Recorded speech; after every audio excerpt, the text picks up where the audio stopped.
Oke, sekarang nomor 2 ada umpan balik proportional controller, ya sama seperti tadi sih. Jadi ini nomor 1 nomor 2 sebenarnya setipe aja, cuma biar lebih apa namanya lebih variatif aja.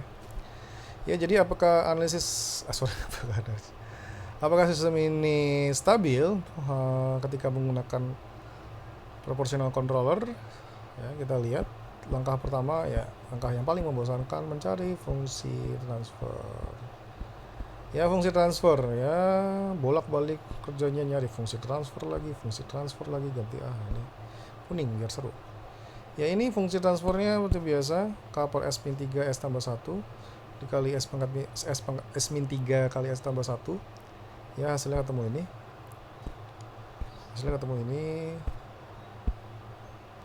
Ya berarti K per S kuadrat min 2S min 3 tambah K. Nah, menggunakan teorema root, ya, maka kita akan dapatkan hasilnya adalah S kuadrat 1 min 3 tambah K, S pangkat 1 min 2, S pangkat 0 adalah min 3 tambah K. Ini malah kayaknya lebih parah dari tadi. Ini kita nggak usah analisis macam-macam. Terjadi pergantian tanda, sistem nggak stabil. Ya, untuk yang nomor 2A.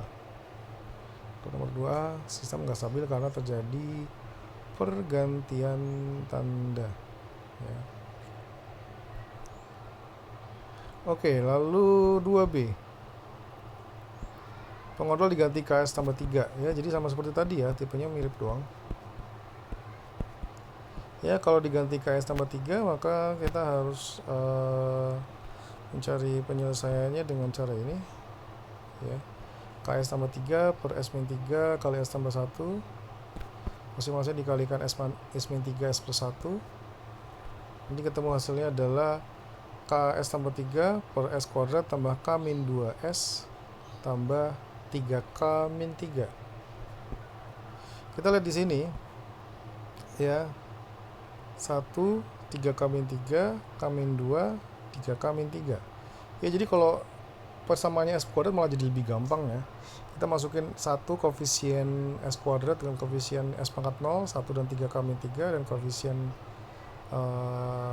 S K min 2, koefisien S pangkat 0, 3K min 3. Jadi K min 2 harus lebih besar daripada 0, K di atas 2. 3K min 3 harus lebih besar daripada 0, K di atas 1. Agar stabil, K harus di atas 2. Kenapa? Karena irisan dari K lebih besar daripada 2, dan K lebih besar dari 1 adalah K lebih besar dari 2. Kalau misalkan saya masukin 1,5, misalkan saya masukin 1,5 K-nya di sini, mungkin untuk yang ini memenuhi ya, untuk yang ini memenuhi. Masukin ini gede banget sih. Masukin K sama K 0,5 ya. Ini memenuhi. Sorry, 1,5 memenuhi. 4,5 min 3 1,5 positif. Tapi masukin 1,5 di sini, berarti kan 1,5 min 2 berarti min 0,5 ganti tanda. Jadi kita harus selalu mencari yang range yang terkecil lah, paling gampangnya mungkin terkecil ya, K di atas 2. Oke. Lalu untuk C, untuk mendapatkan error steady state yang kecil untuk input step RS1 per S, apakah yang harus dilakukan pada K? Ya, jadi kita lihat ya, untuk error steady state kita hitung lagi besar persamaan error steady state menggunakan analisis error steady state ini ya. Kita lihat error steady state sama dengan seperti tadi, limit S menuju 0 untuk S dikalikan ES. Ya, ES sama dengan RS min CS. Udah kita keluarin RS-nya, sehingga dalam kurung tinggal 1 min CS per RS, atau 1 min K S tambah 3 per S kuadrat tambah K min 2S tambah 3K min 3. Ya, 1 min KS tambah 3 per S kuadrat tambah K min 2S tambah 3K min 3 sama dengan S kuadrat tambah K min 2S tambah 3K min 3 min KS tambah 3 per S kuadrat tambah K min 2S tambah 3K min 3. Ini kita tinggal coret yang min KS tambah 3 ya. Ya, min KS tambah 3 nya dicoret, sehingga di atasnya pembilangnya tinggal S kuadrat min 2S min 3 per S kuadrat tambah K min 2S tambah 3K min 3. Ya, sehingga ini adalah persamaan 1 min CS per RS. Lalu error steady state-nya adalah limit S menuju 0, S kali RS. Kenapa sekarang RS-nya 1 per S?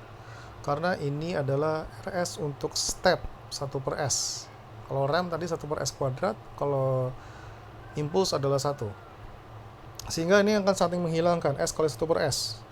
Ya, kita masukin S kuadrat min 2S min 3 per S kuadrat tambah K min 2S tambah 3K min 3. Oke, lalu kita langsung masukin S-nya sama dengan 0. Berarti atas S kuadrat itu sama dengan 0, min 2S adalah min 0, tinggal min 3. Ya, atasnya min 3, bawahnya adalah 0 kuadrat tambah K min 2 kali 0 tambah 3K min 3. Jadi kesimpulannya adalah hasil error steady state-nya adalah min 3 per 3K min 3. Ya. Jadi agar error steady state kecil, maka K harus lebih besar daripada 1, jelas. Kalau misalkan, tapi tadi biar stabil dia K-nya lebih besar daripada 2 ya. Jadi nanti kita buat ya, kalau misalkan dia K-nya semakin besar, maka error steady state-nya akan makin kecil, walaupun minus ya. K-nya diperbesar, error steady state-nya akan kecil, semakin kecil. Misalnya K-nya 100, 103 atau berapa, berarti kan dia tinggal 0,00 sekian walaupun minus. Ya. Itu. Jadi untuk mendapatkan error steady state yang kecil, maka K-nya diperbesar. Karena biar stabil K-nya di atas 2, diperbesar di atas 2. Ya. Yang D, bagaimana efek perubahan K terhadap konstanta peredaman zeta? Ya, zeta adalah konstanta peredaman. Kita lihat, ini kan persamaan order 2. Persamaan order 2 itu adalah penyebutnya adalah omega n kuadrat tambah 2 zeta omega ns tambah omega n kuadrat, S kuadrat tambah 2 zeta omega ns tambah omega n kuadrat, ya. Sehingga untuk mencari zetanya kita harus cari untuk 2 zeta omega ns itu sama dengan K min 2S. Ingat ya, persamaan fungsi transfer order 2. S kuadrat tambah 2 zeta omega ns tambah omega n kuadrat. Sehingga 2 zeta omega ns sama dengan K min 2S, S-nya coret. Omega n-nya dari mana? Ya akar 3 K min 3. Kenapa? Karena di sini kita lihat persamaan fungsi transfernya. Ini.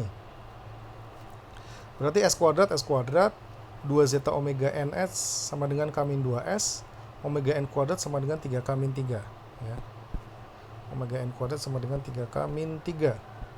Sehingga 2 zeta dikalikan akar 3K min 3 sama dengan K min 2.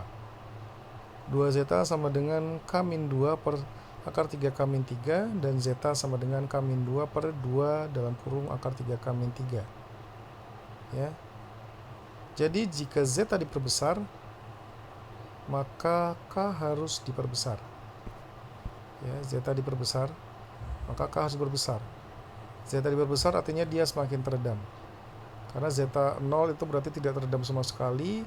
Zeta 1 teredam kritis, zeta di atas 1 sangat-sangat teredam. Ya, biar dia teredam K-nya harus diperbesar. Ya.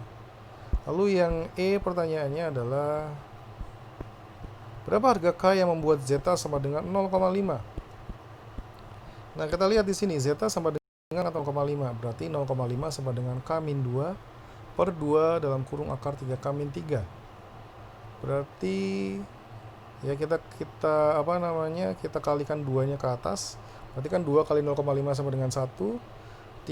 Akar 3K min 3 sama dengan K min 2 ya, karena kita kalikan ini ke atas. Kita geser ini ya. Berarti kita kuadratin biar gampang. 3K min 3 sama dengan K kuadrat min 4K tambah 4. Atau K kuadrat min 7K tambah 7 sama dengan 0. Kita pakai rumus ABC, min B tambah kurung akar B kuadrat min 4AC per 2A. Min B-nya sama dengan min 7, berarti 7, tambah kurang akar min 7 kuadrat. Min 4 dikali 7 kali 1 per 2. Ya, berarti 7 plus minus akar 49 min 28 per 2 sama dengan 7 plus minus akar 21 per 2 sama dengan 7 plus minus akar 4,58 per 2. Jadi K1 sama dengan 5,79 dan K2 sama dengan 1,21. Itu yang nilai K yang akan membuat nilai zeta sama dengan setengah. Ya, oke. Untuk nomor 2 saya rasa juga tidak terlalu jauh berbeda dengan nomor 1. Mungkin hanya penambahan analisis nilai faktor redaman atau zeta. Ya, jadi nanti kalau ujian kita bisa gabungin semuanya. Oke, cukup sekian. Mari untuk pembahasan nomor 2. Mudah-mudahan bermanfaat.